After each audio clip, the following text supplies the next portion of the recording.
Hello friends, welcome back to my channel. तो आज मैं आप लोगों को अपने सारे आर्ट मटेरियल के बारे में बताने वाला हूं जो आप लोगों को इस ट्यूटोरियल में लेना है। बेसिकली बस इतने ही चीज़ आप लोगों को लेनी है जिससे आप आसानी से रियलिस्टिक तक सीख सकते हैं। जिसमें से सबसे पहला इम्पॉर्टेंट चीज़ जो है वो है सॉफ्ट की चारकोल पेंसिल, कैमलिन ब्रांड की सॉफ्ट चारकोल पेंसिल, जो कि मैं हमेशा हेयर में यूज़ करता हूँ। इसके साथ साथ आपको लेना है कंप्रेस्ड चारकोल स्टिक, जो कि बस 20 रुपीज़ में एक आएगा। ये आपको आराम से ख़रीद लेना है, कहीं से भी मार्केट से ख़रीदिए या फिर आप ऑनलाइन भी परचेज़ कर सकते हैं। ये दोनों ब्रांड के अलावा ये जो पेंसिल है ये थोड़ी सी कॉस्टली आती है। ये है जनरल्स की चारकोल पेंसिल 6B, लेकिन ये मैं आप लोगों को बोलूँगा कि ये अभी आप लोगों को नहीं लेना है क्योंकि बहुत ज़्यादा कॉस्टली आता है। एक पेंसिल अप्रॉक्स 150 की आती है। आप लोगों को बस सॉफ्ट चारकोल पेंसिल और कंप्रेस्ड चारकोल स्टिक ख़रीदना है। उसके बाद दूसरा जो आर्ट मटेरियल आपको परचेज़ करना है वो है पेपर स्टम्प, जिससे कि मैं ब्लेंडिंग की टेक्निक बताऊंगा।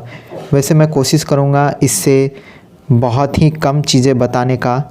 वैसे मैं ब्लेंडिंग के लिए सबसे बेस्ट ब्रशेस को मानता हूं। आप मेकअप की ब्रश किट खरीद सकते हैं, डिस्क्रिप्शन में मैं आप लोगों को लिंक दे दूंगा। नेक्ट की मेकअप ब्रश मीशो से आपको सबसे सस्ती आएगी ये वाली, तो इसका पूरा सेट आपको मिलेगा, वो सबसे बेस्ट है ब्लेंडिंग के लिए।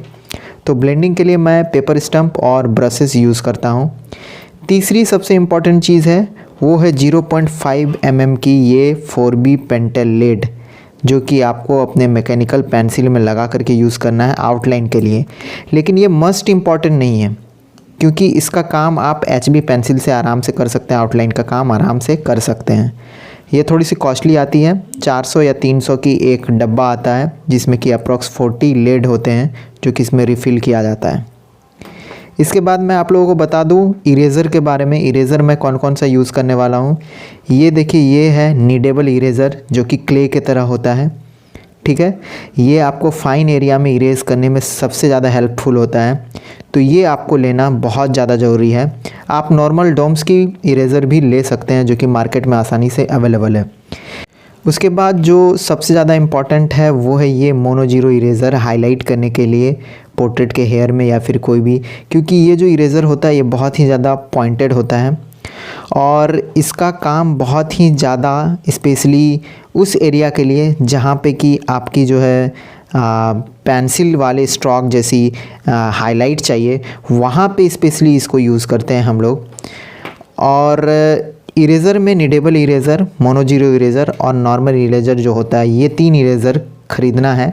लेकिन इसमें से अगर आप नीडेबल इरेज़र और नॉर्मल इरेज़र भी सिर्फ ख़रीदते हैं अभी, तो आपका काम चल जाएगा। मोनो जीरो इरेज़र का उतना यूज़ नहीं है। इसके बाद मैं आप लोगों को बता दूं, हाईलाइट करने के लिए मैं वाइट जेल पेन भी यूज़ करता हूं सकुरा का, तो ये भी आपको आसानी से मार्केट में मिल जाएगा। और इसके साथ साथ मैं यहाँ पे वाइट मार्कर भी यूज़ करने वाला हूँ अपने ड्राइंग ट्यूटोरियल में। ये जो सीरीज़ आएगी इसमें जहाँ भी हाईलाइटेड, ज़्यादा हाईलाइटेड एरिया होगा, वहाँ पे मैं ये मार्कर पेंट भी यूज़ करने वाला हूँ। और आपको साफ करने के लिए बस ये नॉर्मल शार्पनर रखना है।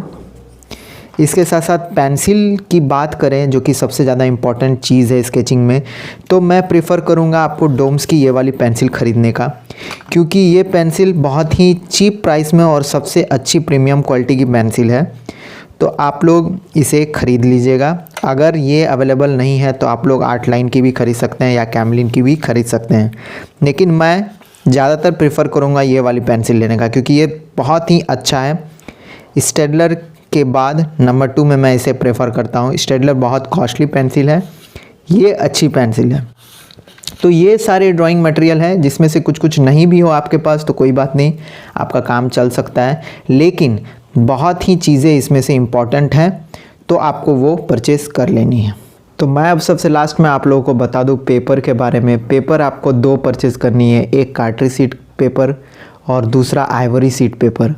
कार्ट्रिज शीट में क्या होता है कि अगर हम कोई भी चीज़ बनाते हैं तो वहाँ पे टेक्सचरल इफ़ेक्ट आते हैं और आइवरी में स्मूथ इफ़ेक्ट आता है।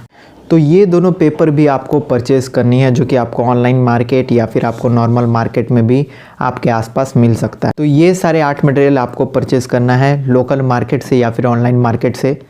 और हाँ गाइज़, अगर आप लोगों ने मेरे सारे पोर्ट्रेट को और मेरे वर्क को नहीं देखा है तो अभी इंस्टाग्राम पे जाइए और मेरे सारे वर्क को देखिए। इंस्टाग्राम पे मैं परख आर्ट बिहार के नाम से मिल जाऊँगा। तो मिलता हूँ आपसे अगले एपिसोड में, तब तक ले बाय।